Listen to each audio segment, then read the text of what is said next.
नमस्कार, अस्सलाम वालेकुम, आदाब। मैं हूं यूसुफ अली, आप देख रहे हैं सेफ न्यूज लाइव। आइए नजर डालते हैं आज की खास खबरों पर। महाराष्ट्र अंतर्गत आखिरी चरण का मतदान 20 तारीख में अब चंद दिन बचे हैं। प्रचार प्रसार जोरों शोरों पर है। इस समय हम मौजूद है वसई के YMCA ग्राउंड में, जहां अभी अभी शिवसेना उद्धव बाला साहेब ठाकरे पक्ष की एक बड़ी जनसभा का यहाँ समापन हुआ। खुद शिवसेना पक्ष प्रमुख उद्धव ठाकरे यहाँ थे। उद्धव ठाकरे ने करीब 40 मिनट से अधिक का अपना स्पीच किया और एक सुलझा हुआ भाषण उद्धव ठाकरे का यहाँ देखा गया, सुना गया। यहाँ पिन ड्रॉप साइलेंस में लोगों ने उद्धव ठाकरे को सुना। उद्धव ठाकरे ने कई बातें कही, अपने विरोधियों पर निशाना भी उन्होंने बखूबी साधा, लेकिन उनके भाषण में जो शालीनता थी वो काबिल तारीफ है। आप इस वीडियो को अंत तक जरूर देखिए, क्योंकि अंत तक देखेंगे तभी आपको भाषण के एक एक पहलू समझने में आसानी हो पाएगी। तो देखिए इस वीडियो में, आगे ज्यादा कुछ नहीं कहूंगा। आज के लिए अभी के लिए इतना ही। नमस्कार।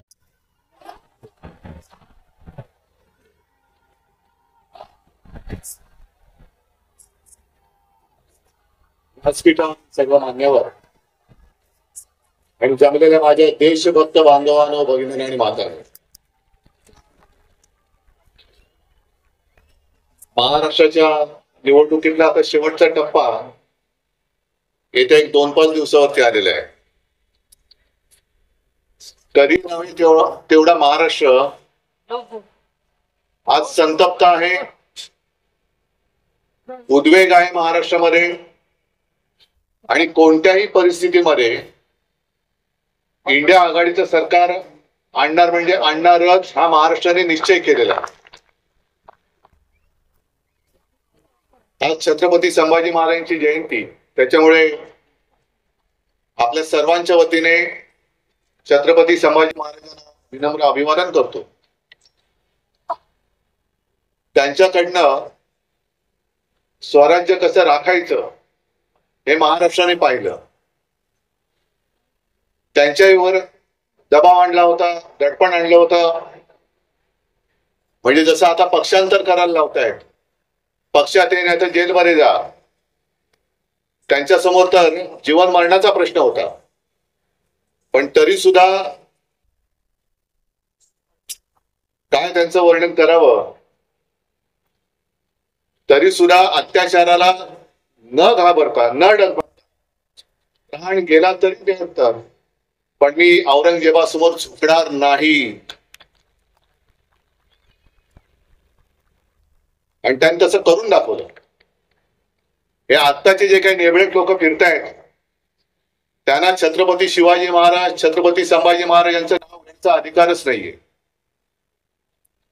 गेले 10 वर्ष आपण पाहतोय, काही ठिकाणी प्रश्न विचारले जातात की तुम्हाला आत्ताच कसं कळलं? 10 वर्ष तुम्ही त्यांच्या बरोबर होतात, पण त्या 10 वर्षातले गेली 5 वर्ष आम्ही नव्हतो. 10 वर्षामध्ये कोणी कोणाच्या पाठीत वार केला हे तुम्ही सगळ्यांनी बघितलेलं आहात. आणि आम्हाला तेव्हा एक अशी आशा होती, शिवसेनेला आशा होती की मोदी काहीतरी करून दाखवतील.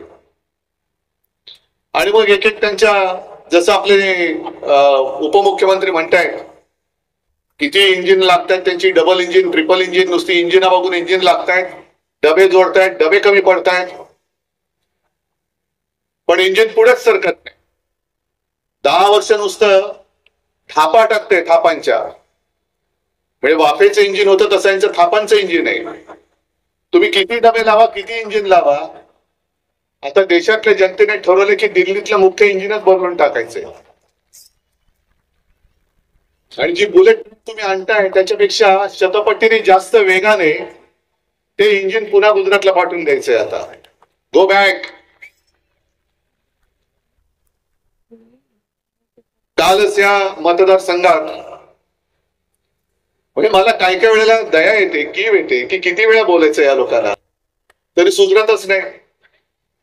मागे सुद्धा पालघरमध्ये आलो होतो, कुठे आपली सभा होती, तेच करत आले. मी बेअक्कली एवढ्यासाठी म्हणालो कारण मी माझ्या सभेत बोललो होतो की यापुढे जो शिवसेनेला नकली म्हणेल तो बेअकली आहे. त्याच्यामुळे काल ते बोलले म्हणजे ते बेअकली आहेत. आणि ज्याला अक्कल असते त्याला एकदा सांगितलेलं कळतंय, यांना कळतच नाही म्हणून हे बेअकली आहे. मला काय काय प्रश्न विचारून गेले की उद्धव ठाकरे यांच्यावरती बोलावं, उद्धव ठाकरे त्याच्यावरती बोलावं. मी अमित शहाना सांगतोय, जे बोईसरच्या सभेत बोललो होतो तेच परत सांगतोय की तुम्हाला जरा जरी अक्कल असेल तर माझ्या बरोबर व्यासपीठावरती या आणि कुठे म्हणाल तिकडे तुमच्या बरोबर मी चर्चा करायला तयार आहे. तुम्ही वाटेल ते प्रश्न विचारा, मी बोलायला तयार आहे.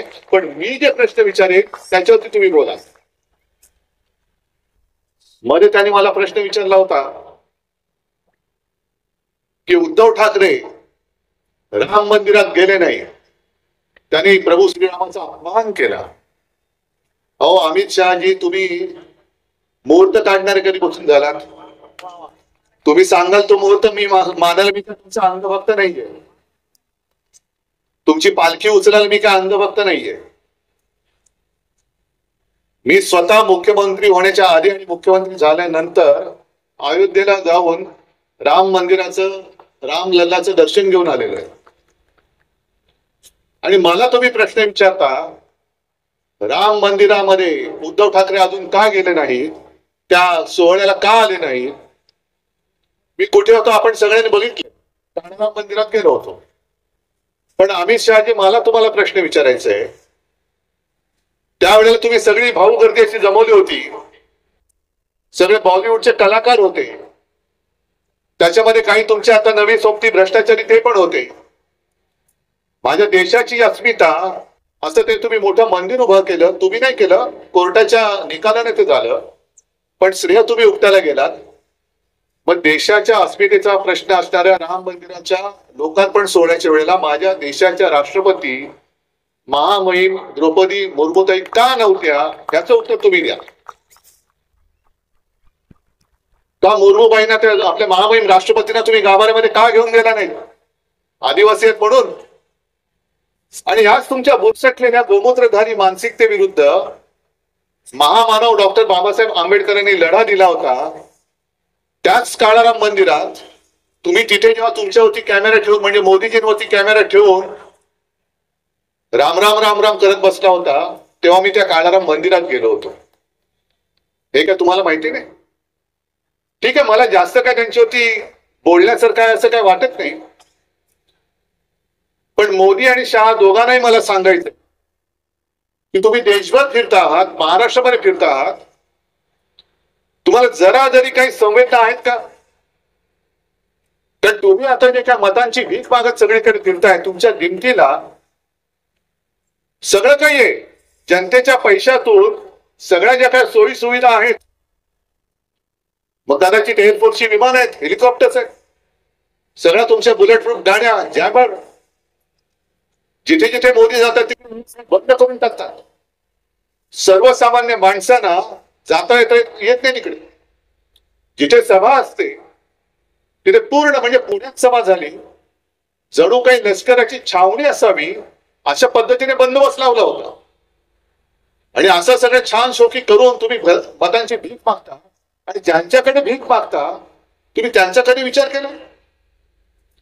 आता तुम्ही तुमचे जे काही जोडे जिजतच नाही म्हणा, पण जेव्हा माझा शिकलेला तरुण किंवा तरुणी रोजगारासाठी सगळीकडे दारोदारी फिरत असतो, कोण देत नाही त्याला, मग तुम्ही मत मागितल्यानंतर आम्ही तुम्हाला मत देतो.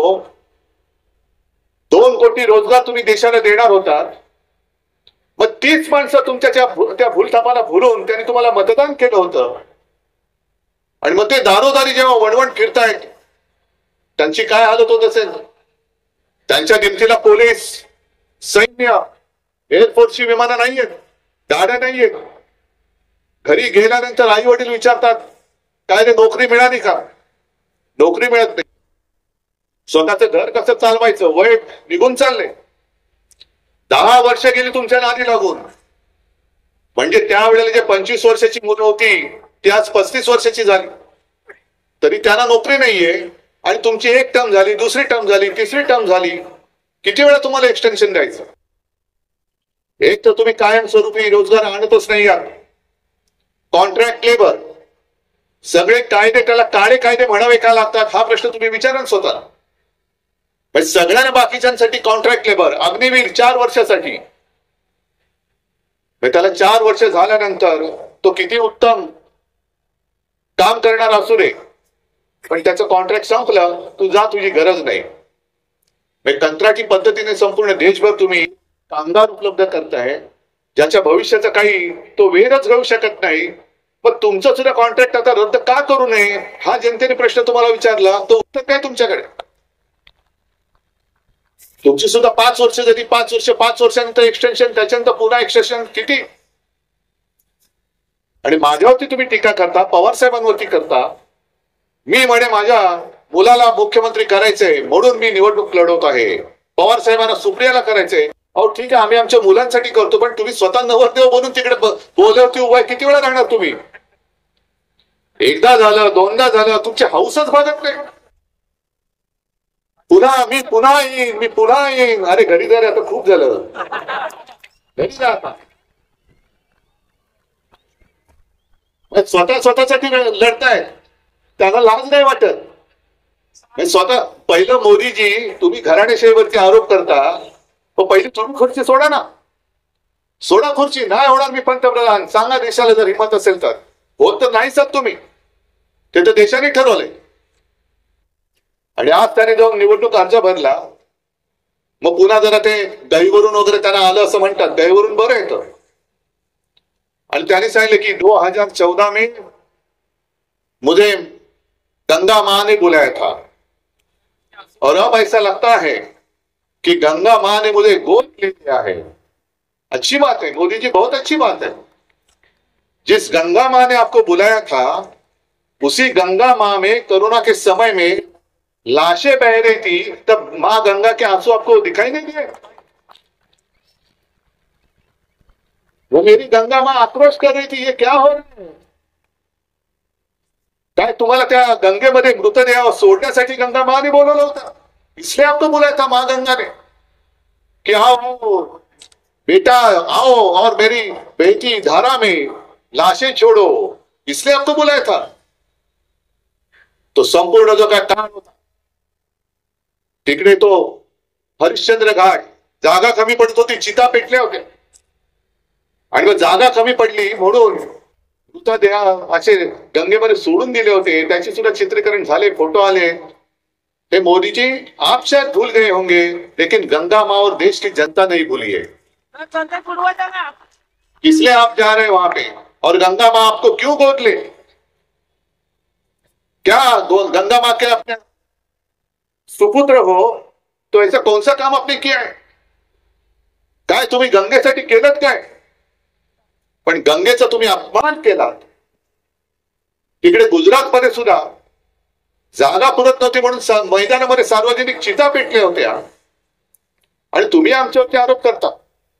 कोरोना काळात भ्रष्टाचार केला, अमित शहाने आमच्यावरती आरोप करायचा, घराणेशाहीचा करायचा. ज्यांचा मुलगा त्याला काय क्रिकेटमधलं काय कळत नाही, तो जय शाह त्या क्रिकेट कंट्रोल बोर्डाचा अध्यक्ष. भ्रष्टाचाराचा आरोप तुम्ही कोणावर करायचा? आज सुद्धा एक फोटो आला की एक बातमी झाली. आता यांच्या आजूबाजूला सगळे सोयरे आहेत, त्यातले एक प्रफुल्ल पटेल, कशासाठी प्रसिद्ध, विमान खरेदी घोटाळा, भाड्याचा वगैरे, त्याच्यात त्याला क्लीन चिट देऊन टाकली. आणि मी स्वतः 2019च्या निवडणुकीमध्ये मुंबईमध्ये मोदीजींची सभा झाली, तेव्हा मी त्यांचा लहान भाऊ होतो. आता कोण आणखीन लहान भाऊ उपटतील कोण त्यांचे मला माहित नाही. दर निवडणुकीत माझे लहान भाऊ, मग तो भाऊ म्हणतो आता कुठे जाऊ. आणि माझ्या समोर बोललेत कोणी, खास करून प्रफुल्ल पटेलला, इक्बाल मिर्ची नाव ऐकलं तुम्ही, दाऊदचा सहकारी होता असं म्हणतात.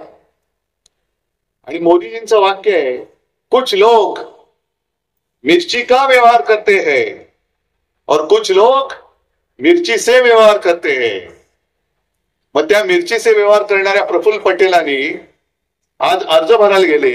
मी 19 साली मला बोलवलं होतं तिकडे. आज बोलवलं याचं दुःख नाही, उलट आनंद आहे. गेल्या वेळेला बोलवलं होतं त्याचं दुःख आहे, पण गेले ते गेले. आणि संभाजी महाराजांची आज जयंती आहे. छत्रपती शिवाजी महाराज आपले दैवत आहे. आज सुद्धा जर का पुतळा बघितला तर त्यांचा जो जिरेटोप आहे ती त्यांची ओळख आहे. ती त्यांची ओळख आहे, जशी एकेकाची ओळख असते. पुणेरी पगडी, महात्मा ज्योतिबा फुलेंचं ते वेगळं एक मुंडाचं, बिरसा मुंडाचं एक वेगळंच, असं छत्रपती शिवाजी महाराजांचा जिरेटोप. अक्षरशः लाचारी किती करावी प्रफुल्लभाई, तुम्ही त्यांना टोप्या घाला, दुसऱ्या कोणत्याही टोप्या घाला, पण महाराजांचा जिरेटोप तुम्ही यांच्या डोक्यावरती ठेवता, ते डोकं कसं आहे ते पहिलं तपासा. तुम्ही हा महाराजांचा अपमान करताय. तुम्ही लाचार झालात, वा, तुमचा प्रश्न आहे तो. तुमची लाचारी तुमच्यापाशी, त्यांचं आमचं काही देणं घेणं नाहीये. पण कोणाचं कौतुक किती करायचं. मोदीजींच्या चरणी लीन होताना तुम्ही माझ्या छत्रपतींच्या जिरेटोपाची ती जी काही होती शान ती घालवता. असं काय नेमकं मोदीजीने केले महाराष्ट्रासाठी. इथे तुम्ही सगळेजण जमलेला पालघर हा मतदारसंघ आहे. मला सांगा, या सगळ्या त्यांच्या अट्टहासापायी किती जमीन आता तुमच्याकडे शिल्लक राहिले. सगळे 5-5 प्रोजेक्ट रेल्वेचे, हे सगळे गुजरातकडे. बुलेट ट्रेन गुजरातला, तुम्ही जाणार कोण बुलेट ट्रेन वर ना? वसईला थांबणार आहे का बुलेट ट्रेन? मला माहिती नाही. पण गेल्या वेळेला मी आलो होतो तेव्हा मला रेल्वे प्रवासी संघटनेचे काही लोक भेटले आणि त्यांनी मला एक विनंती केली आणि मी त्यांना सांगतो ती मी पूर्ण करणार. त्यांनी मला विनंती केली की उद्धवजी, आम्ही या परिसरात सगळे राहणारे आहोत, नोकरीसाठी मुंबईत जातो. अनेक जण आमचे महापालिकेमध्ये कर्मचारी आहेत, अनेक जण शासकीय सेवेत आहेत. म्हणजे महापालिका असेल, सरकार असेल, ही संपूर्ण जबाबदारी आम्ही सांभाळणारे लोक आहोत. पण जर तुम्ही बघाल तर आम्हाला मुंबईत येण्या जाण्यासाठी लोकलची जी काय फ्रिक्वेन्सी आहे ती किती आहे, किती वेळ थांबते. आणि एवढं धावपळत आम्हाला जावं लागतं की जरा कुठे झालं तर अपघात होण्याचा धोका असतोय. मी त्यांना वचन देतोय की केंद्रात आपलं सरकार आल्यानंतर या तुमच्या ज्या काही अडचणी आहेत त्या सोडवण्याची जबाबदारी मी घेतो. फक्त भारतीताई निवडून आल्यानंतर आणि सरकार आल्यानंतर मला भारतीताई बरोबर येऊन भेटा आणि बघा तुमचा प्रश्न मी सोडवतोय की नाही, हे जाहीर वचन मी तुम्हाला देतो. आता आपले विजयराव सांगत होते 29 गावाचा प्रश्न काय अजून राहतो कसा तो प्रश्न, किती वेळा त्याला दुसरं तुम्ही डिवचून ठेवताय. 29 गावामध्ये गावकऱ्यांची जी इच्छा असेल त्या गावकऱ्यांच्या इच्छेप्रमाणे त्या प्रश्नाची सोडवणूक करून दाखवल्याशिवाय मी राहणार नाही, हे मी तुम्हाला वचन देतो. जरा तुम्ही विचार करा, 29 गावामध्ये लोक आले असतील, बनवा तुमचं टिपण बनवा आणि या माझ्याकडे. नुसते आपल्या काहीतरी सांगायचं. गेल्या वेळेला तुम्ही तुमचं काम केलं होतं आणि मी महाराष्ट्रामध्ये जिथे जिथे जातो तिकडे पहिला प्रथम हात जोडून माफी मागतो, कारण मीच ते पाप केलं होतं. मोदीजींना पंतप्रधान करण्यासाठी मतं मागितली होती तुमच्याकडे, मीच पाप केलं होतं. आता मला त्याची लाज वाटते. आणि तुम्ही विचार करा, मगाशी मी जे सांगत होतो की तुम्ही त्या वेळेला भाजपा बरोबर गळ्यात गळा घातला होता, बरोबर आहे. पण जो भाजपा अटलजी आणि अडवाणीजींच्या वेळेला होता तो भाजपा तर राहिलेला नाही, अजिबात राहिलेला नाही. जो भाजप, ज्या शिवसेनेने त्यांना कठीण काळाची एक मदत केली, तुम्ही विचार करा. आता हे 400 पार 500 पार जाऊ द्या, अगदी बार भाजपात तडीपार येतं ठरवलेलंच आहे. पण संपूर्ण देशात भारतीय जनता पक्षाचे 2 खासदार होते, फक्त 2. तुम्हाला कोणाला माहिती आहे, 2च खासदार होते. आणि तेव्हा जर का शिवसेनेने साथ दिली नसती तर मोदीजी तुम्हाला दिल्लीचं तख्त नसतं दिसलं. अटल बिहारी वाजपेयी तुम्हाला केऱ्याच्या टोपलीत टाकायला निघाले होते. त्या दंगलीनंतर राजधर्म का पालन करना होगा हे त्यांचं वाक्य होतं. आणि अख्ख्या देशामध्ये एकमेव व्यक्ती हिंदू हृदय सम्राट ही तुमच्या सोबत तुमच्या पाठी उभी राहिली नसती तर मोदीजी तुमचा उदय देशाच्या क्षितिजावरती झाला नसता. मग 14 साली तुम्ही माझी सही घेतलीत पंतप्रधान व्हायला, 19 साली घेतलीत, आणि 19 साली तुम्ही पंतप्रधान झाल्यानंतर तुम्ही शिवसेनेचा विश्वासघात केला, उद्धव ठाकरेचा विश्वासघात केला. बरं, घरी येऊन तुम्ही गेला.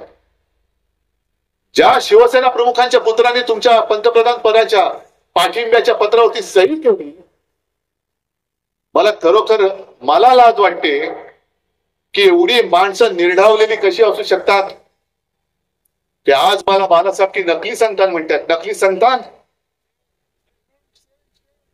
म्हणजे हा एवढा खालच्या पातळीवरती विचार करणारा माणूस, त्याच्या हातात आपण देश म्हणजे आपल्या देशाचं भवितव्य म्हणजे तुमचं आणि तुमच्या पुढच्या पिढ्यांचं आयुष्य द्यायचं. जो हिंदू हृदय सम्राटाच्या मुलाला नकली म्हणतो, उद्या तुम्हाला नकली बोलेल. एक तऱ्हांचं मानसिक संतुलन नक्की बिघडलं असावं, किंवा भारतीय जनता पक्षाने त्यांच्यावरती एवढा दबाव टाकला असेल कारण त्यांच्याकडे दुसरा चेहरा नाहीये. इंडिया आघाडीने जे विचारतात की तुमच्याकडे चेहरा कोण, आमच्याकडे आहे तो चेहरा, तुम्ही काळजी करू नका. पण प्रश्न भाजपाला पडलाय की हा चेहरा चालत नाही, मोदींचं नाणं चालत नाही, आता दुसरा आणायचं कुठून आहे त्या वेळेला. आणि अरविंद केजरीवाल जे बोलले तो एक विचार करण्याची गोष्ट आहे. कारण मोदींनीच सांगितलं की 75व्या वर्षी निवृत्त झालं पाहिजे. मोदीजी तुम्ही या वर्षीच निवृत्त होत आहे, या वर्षीच, आता या 4 जूनला. मग अमित शहा म्हणाले नाही नाही नाही नाही तसं नाही. मोदीच म्हणजे ते म्हणाले काय की केजरीवालला धन्यवाद दिले पाहिजे की म्हणजे मोदी पंतप्रधान होतील असे बोलले की जर झाले तर 2 वर्षांनी ते निवृत्त होतील आणि हे कालचे बेअसले तिकडे पंतप्रधान पदावर बसतील. आणि म्हणून अमित शहा मेहनत करतात की काय, म्हणून अमित शहा मेहनत करतात. मग अमित शहा जे बोलले की 75 वय हे मोदींसाठी नाहीच आहे, म्हणजे मोदी खोटं बोलतायत. मग निवृत्ती कोणाला, फक्त अडवाणींसाठी, मुरली मनोहर जोशींसाठी, जे सगळे सुसंस्कृत चेहरे होते भाजपातले त्याला तुम्ही 75व्या वर्षी निवृत्त करणार आणि मोदींसाठी निवृत्तीचं वय ठरलेलं नाही. म्हणजे स्वतःच्या पक्षात खोटं बोलतायत, देशाशी खोटं बोलतायत आणि पुन्हा मतं मागतायत. मी शिवसेनेचा जो वचननामा दिलेला आहे तो तुमच्यापर्यंत पोहोचला असेल. मी त्याच्यामध्ये भरमसाठ वचनं नाही दिली, मी 4-5च वचनं दिलेली आहेत. एक पहिलं वचन जे मी शपथ घेऊन तुम्हाला सांगतो की आपलं इंडिया आघाडीचं सरकार आल्यानंतर जे आपल्या महाराष्ट्राचं म्हणजे तुमचं हक्काचं, तुमची रोजीरोटी, जे वैभव मोदी आणि शहानी लुटून गुजरातला नेणे तुम्ही पुन्हा महाराष्ट्रात आणून दाखवल्याशिवाय राहणार नाही. फक्त कोण आडवा येतो. आमचा गुजरात बद्दल आताच काय प्रत्येक सभेत सांगतोय, जे गुजरातच्या हक्काचं असेल ते जरूर आम्ही देऊ. आम्ही इंडिया आघाडीचं सरकार सुद्धा गुजरातला देऊ. पण गुजरातला देताना तुम्ही माझ्या महाराष्ट्राचा हक्काचा घास, तोंडातला घास काढून जर देणार असाल तर तुमच्या महायुतीचा मत मागणारा हात आम्ही आजच निवडणुकीत कापल्याशिवाय राहणार नाही. त्याने गुन्हा काय केलाय महाराष्ट्राने तुमचा? महाराष्ट्राने 2 वेळा 40 पेक्षा जास्त खासदार मोदीजी तुम्हाला निवडून दिले. महाराष्ट्राने भरभरून आशीर्वाद तुम्हाला दिले आणि आशीर्वाद दिले त्यांचा तुम्ही असं पान फेडता. म्हणजे जो तुम्हाला साथ देतो त्याचा तुम्ही घात करता आणि पुन्हा निर्लज्जपणाने हे मत मागायला. आता उद्या परवाकडे मुंबईमध्ये रोड शो करणार आहे. म्हणजे महाराष्ट्राने मोदीजी तुम्हाला आत्ताच रस्त्यावरती आणलेलं आहे. आत्ताच आणलेल्या रस्त्यावरती चहा पिला काय होईल बघा. मी काल परवाकडे तिकडे गोवंडीच्या भागात गेलो होतो. गच्च भरलेली वस्ती. आणि मी नुसतं एवढंच बोललो की प्रधानमंत्री जी आप इस रास्ते पे रोड शो करो. काय लोकांनी टाळ्या वाजवल्या. कारण त्याच्या पुढचं माझं वाक्य होतं की तुम्ही मन की बात जी करता की जन की बात लोक राहतात कशी ती बघा. आता आपल्या फोनमध्ये सुद्धा युट्यूब चॅनल येतात. त्याच्यामध्ये अनेक पत्रकार वेगवेगळ्या बातम्या आपल्यापर्यंत पोहोचवत असतात. आणि एक त्यांची जी योजना आहे प्रधानमंत्री आवास योजना, त्या योजनेचं बिंग त्यांनी फोडलेलं आहे. ते जे सांगतात ना एवढ्या कोटी लोकांना आम्ही घरं दिली, ती घरं प्रत्यक्षात आहेत कशी? ते एका पत्रकार महिलेने फार उत्तम दाखवलेलं. मला वाटतं रवीश कुमारांच्या चॅनलवरती त्यांनी ती त्यांचा त्या महिला पत्रकाराचा व्हिडिओ टाकलेला आहे. बघा, जरूर बघा. घरं बांधलेत, कोणवाडे बांधलेले, बाहेरचं सगळं प्लास्टर वगैरे केले, आतमध्ये विटाच विटा आहेत नुसत्या, खिडकीच नाहीये. अनेक घरामध्ये पाणी नाहीये, वीज नाहीये. मग त्या घरातली लोक कसं बस तरी एक सोफा किंवा पलंग आडवा टाकून एक दाराची फट उघडी ठेवतात, काहीतरी हवा येण्यासाठी. आणि बाहेर मात्र चकचकीत लिहिलेलं आहे प्रधानमंत्री आवास योजना. आत गेल्यानंतर कळतं काय आवास आहे. भकास सगळं, प्रधानमंत्री भकास योजना. अशीच एक महिला, तिचा पण वेध एका महिला पत्रकाराने घेतला. तिचा तर पेपरमध्ये फोटो छापून आला, लक्ष्मीबाई तिचं नाव असेल, आणि मोठा फोटो छापून आला जाहिरातीत की लक्ष्मीबाईला तिचं हक्काचं घर मिळालं आणि तिच्यासारख्या 25 लाख कुटुंबांना हक्काचं घर मिळालं. मग त्या महिलेने शोध घेतला, ते लक्ष्मीबाईला गाठलं आणि मग त्या बाईच्या घरात जाऊन विचारलं की लक्ष्मीबाई ये आपका घर है? हाँ मेरा घर है. तो ये प्रधानमंत्री आवास योजना में मिला है? तो बोले नहीं, ये तो मेरा किराए का घर है, 500 रुपया किराया देना पड़ता है. तो फिर ये फोटो, ये पता नहीं कब लिया फोटो. मुझे आज किसी ने लोगों ने कहा कि आपकी फोटो आई है पेपर में, कब लिया फोटो पता नहीं. वे कुठून तरी फोटो काढून चिकटून देतात आणि आपल्याला असं वाटतं की अरे साधी गरीब बाई ही कशाला खोटं बोले. तसंच आणखीन एका बाईच्या घरी गेले, ते मोदीजी स्वतःच बोलते, कैसे हो बहन जी? हाँ ठीक हो. आपको घर मिला? हाँ घर मिला. मग गॅस मिळाला? हो मिळाला. कधी मिळाला? काल मिळाला. आज पंतप्रधान येणार म्हणून आज त्यांना गॅस सिलेंडर दिला. मग प्रधानमंत्री जरा चक्रावले. मग त्यांनी काय सांगितलं की आजपर्यंत आम्ही 10 कोटी लोकांना गॅसची जोडणी करून दिलेली आहे, तुमचा नंबर 10 कोटी आला. 10 कोटी नंबर तुमचा आला. म्हणजे बाई पण बोलून माझ्या आधी 10 कोटी लोकांनी दिले आणि मी 10 कोटी, केवढं नशीबवान आहे मी. ही सगळी बनवाबनवी, सगळी फसवा फसवी. जीएसटी मध्ये किती लोक खुश आहेत? व्यापारी कोण आले? तुम्ही जा विचारा, दुकानदारांना विचारा, छोटे व्यापारी आहेत त्यांना विचारा, जीएसटी तुम्हाला सुलभपणाने हप्ते भरता येतात म्हणजे तुमचा कर की जाच आहे त्यांना विचारा. आणि मी त्यांना वचन देतोय, आपलं इंडिया आघाडीचं सरकार हा जो कर दहशतवाद आहे तो आम्ही संपवून दाखवल्याची तुम्हाला राहणार नाही. आम्ही संपवतो हा कर दहशतवाद. ही सगळी जी माणसं आहेत आणि तुम्ही यांच्या आयुष्यातला आनंद हिरावून घेतलाय, जणू काही सगळे चोर आहेत. तुम्ही नोटबंदी केली होती आणि काय सांगितलं होतं की देशातला काळा पैसा आम्ही नष्ट करणार. आणि 4 दिवसापूर्वी सांगितलं, राहुलजींवरती त्याने आरोप केला.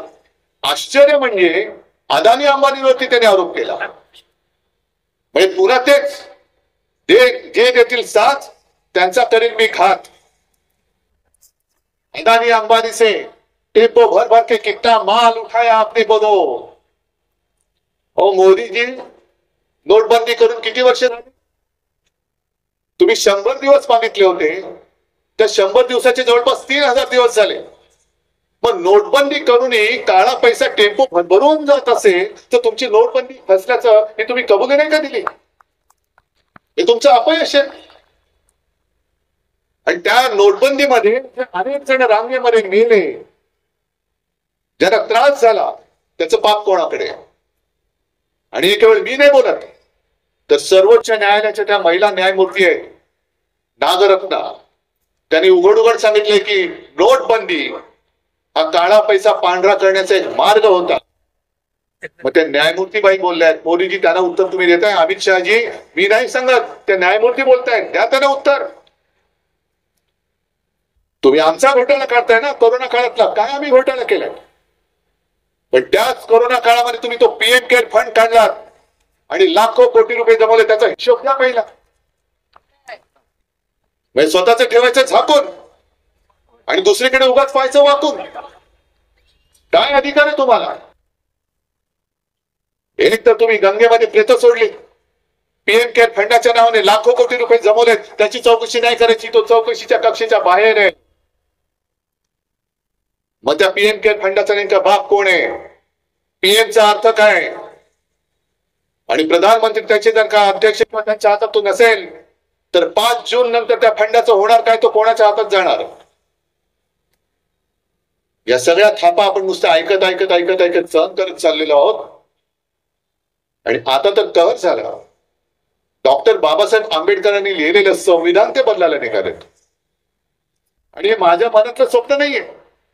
भारतीय जनता पक्षाचेच माजी आमदार, माजी खासदार, काही आत्ताचे आमदार, काही माजी मंत्री, कर्नाटकातले ते हेगडे, राजस्थान मधले त्यांचे कोणतरी, ते बोलतायत आम्हाला संविधान बदलायचे म्हणून 400 पार पाहिजे. का बदलायचं संविधान? काय असं त्याच्यामध्ये काय चूक आहे? हा तुमच्या मनातला जो आकस आहे तो संविधानाबद्दल काय? तर पुन्हा महाराष्ट्राबद्दलचा जो आकस, द्वेष, हाच त्याच्यामध्ये दिसतोय. डॉक्टर बाबासाहेब आंबेडकर महामानव हे आपल्या महाराष्ट्राचे सुपुत्र, एक साध्या दलित आणि गरीब कुटुंबात जन्मलेला माणूस. आणि असं मी ऐकलंय, असं वाचलंय की ते जेव्हा परदेशात जाऊन शिकून आले परत, तेव्हा कोल्हापूरच्या शाहू महाराजांनी त्यांचं स्वागत केलं, मोठी मिरवणूक काढली. आणि तिकडे जे सगळे दलित बांधव होते त्यांना सांगितलं की आजचा हा तुमचा नेता उद्या देशाचा नेता झाल्याशिवाय राहणार नाही. हे छत्रपती शाहू महाराज बोलले. एवढा त्याला दिलदारी लागते, एक मनाचं मोठेपण लागतं की दुसऱ्याचं मोठेपण मान्य करणं, एवढी दिलदारी लागते. पण हे बुरसटलेले गोमूत्रधारी जे मी बोलतोय ते एवढ्यासाठी बोलतोय की ही मानसिकता आहे, ही व्यक्ती नाही, ही मानसिकता आहे. आणि ह्या बुरसटलेल्या गोमूत्रधाऱ्यांनीच आपल्या संत तुकारामांच्या गाथा या बुडवल्या होत्या. आणि तीच बुरसटलेली गोमूत्रधारी मानसिकता एका दलित कुटुंबात जन्मलेल्या महामानव डॉक्टर बाबासाहेब आंबेडकरांनी दिलेलं संविधान हे आता बुडवायला निघालेलं आहे. आणि बघत बसायचं आदिवासींचे काय हक्क राहतील, दलितांचे काय हक्क राहतील. बरं, आजपर्यंत तुम्ही जी काय कामं केली 10 वर्षाची आणि पुढे काय करणार आहात? रोज पेपरमध्ये मी बघतोय, मला कळतच नाही ही जाहिरात 2024 की 2014ची आहे. आम्ही रोजगार देणार, आम्ही गॅस कनेक्शन देणार, आम्ही घरं देणार. 10 वर्ष तेच बघतोय. देणार कधी? 14 साली सांगितलं की 22 पर्यंत, 22 साली म्हणतात 24 मध्ये सांगतात 2047. तोपर्यंत कोण 2047 साल बघणार आहे कोण? तोपर्यंत आम्ही तुम्हाला परत मतं टाकत बसायचं. आमची घराणेशाही तुम्ही म्हणता माझ्या मुलासाठी म्हणून मी लढतोय. अरे माझ्या मुलाला मुख्यमंत्री करायचे की नाही माझ्या राज्यातली जनता ठरवेल. मोदींच्या आशीर्वादाची, शहांच्या आशीर्वादाची गरज नाहीये मला. आणि मग मी त्यांना जाहीर आव्हान देतो, घराणेशाहीवरती बोलायचं तर बोला, मी तुमच्या बाजूला बोलतो. मोदी शहा तुम्ही दोघेही राहा. तुम्ही तुमच्या घराण्याचा इतिहास सांगा असला तर मी माझ्या घराण्याचा इतिहास सांगतो. चला होऊन जाऊ रे. तुम्ही तुमच्या 7 पिढ्यांचं कर्तृत्व सांगा. काय तुमचं कर्तृत्व काय? कारण नुसतं कर्तृत्व म्हणून नाही, तर घराण्याचा एक वारसा असतो, घराण्याची संस्कृती असते, घराण्याचे संस्कार असतात जे माझ्यावर आहे. आणि मोदीजी, शहाजी, दुर्दैवाने मला बोलावं लागतं की ज्या भाषेत तुम्ही बोलताय ही तुमची कुठली तरी तुमच्या राहत्या त्या घराच्या सोसायटीची निवडणूक नाही, ही देशाची निवडणूक आहे. संपूर्ण जग बघतंय. जग देशाचा पंतप्रधान कोणत्या भाषेत बोलताय, देशाचे गृहमंत्री कोणत्या भाषेत बोलताय. तुम्ही माझ्या हिंदुत्वाची बदनामी करताय, तुम्ही माझ्या देशाची बदनामी करताय. अरे उद्धव ठाकरेला संपवायचं आहे तर तुम्ही पक्ष काढला, चिन्ह काढलं, तरी देखील उद्धव ठाकरेबद्दल तुम्हाला रोज का बोलावं लागतंय? संपूर्ण सत्ता तुमच्याकडे, सगळे येत आहेत ते उद्धव ठाकरेवरती बोलताय. काय असं उद्धव ठाकरे मध्ये काय, त्याच्यामध्ये काय? ह्याचा पहिला तुम्ही विचार करा ना. काही आज माझ्या पक्ष काढला, तुम्ही चिन्ह काढलं तरी व्यासपीठावरती माझे सगळे साथी सोबती माझ्यासोबत आहेत. आणि जनता मी जिथे जातोय तिथे काय येते माझ्याकडे?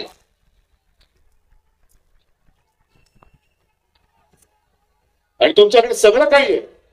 पंतप्रधान पद, गृहमंत्री पद, सगळा लवाजमा आहे. आणि साधं आम्ही जायचं म्हटलं तर आमच्या एस्कॉर्टच्या गाडीवरचे दिवे काढले. तुम्ही काढा ना. त्या दिव्यामुळे आमचा प्रकाश नाहीये. तुम्हाला सत्तेचा दिवा, कारण तुमचा प्रकाश नाहीये म्हणून तुमच्या गाडीवरती दिवा लागतो. प्रधानमंत्र्यांच्या ताफ्यामधले दिवे का नाही काढत? प्रधानमंत्र्यांचे विमान इकडनं तिकडनं जाताना आता उद्या येणार आहेत का परवा येणार आहेत? बघा मुंबईचा एअरपोर्ट बंद करतात की नाही. ही सगळी मस्ती तुम्ही करताय. प्रधान सेवक जर असाल तर ट्रेननी फिरा ना. सोयी सगळ्या प्रधानमंत्र्याच्या आणि ढोंग गाण्याच्या सेवकाचं.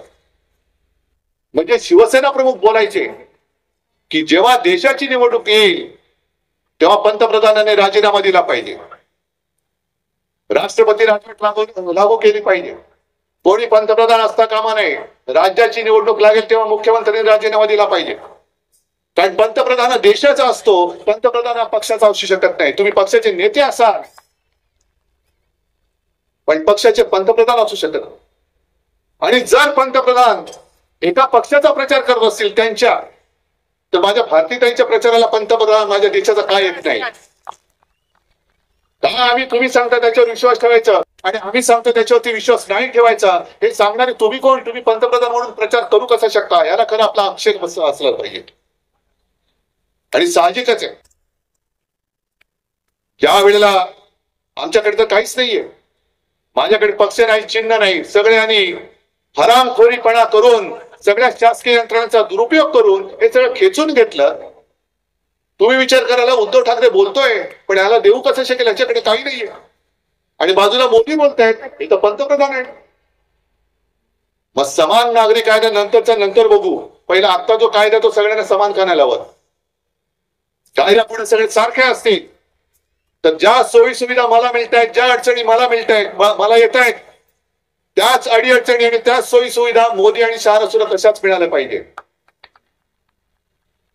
मोदी आणि शहानी सुद्धा देशाचे गृहमंत्री आणि देशाचे पंतप्रधान म्हणून फाकड जनता पक्षाचा प्रचार करता कामा नये.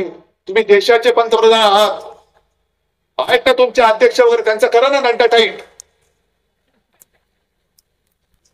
आणि फिरवा त्यांना. पण हे सगळं नाचवून टाकलेलं राजकारण, पक्ष फोडतायत, कुटुंब फोडतायत. बरं, एवढं करून सुद्धा तुम्ही उद्धव ठाकरेला घाबरता, हे मान्य का नाही करत?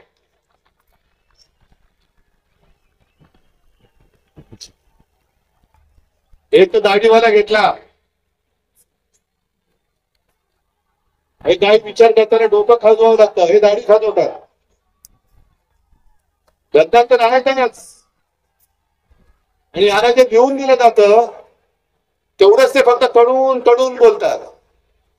मला आश्चर्य एका गोष्टीचं वाटतं की मुझफ्फरजी, मला वाटतं याच भागामध्ये त्यांचं कुठलं ते रामभाऊ म्हाळगी प्रबोधिनी आहे ना, रामभाऊ म्हाळगी प्रबोधिनी, एक आदर होता मला त्याच्याबद्दल. कारण त्याच्यामध्ये तेव्हा प्रमोद महाजन ते बघायचे, आता कोण बघतं माहिती नाहीये. मग तिकड्यांची चिंतन शिबिरं व्हायची, संस्कार शिबिरं व्हायची. काय केलेत संस्कार तुम्ही? काय कसलं चिंतन केलं? आणि मग ती सगळी संस्कार केलेली माणसं ही कुठे गडप झाली? का तुम्हाला सभेला सुद्धा भाड्याने माणसं आणावं लागतात? का तुम्हाला भाड्याने पार्टनर घ्यावे लागतात? का तुम्हाला मैदान सुद्धा भाड्याच्या माणसांकडे बुक करावी लागतात?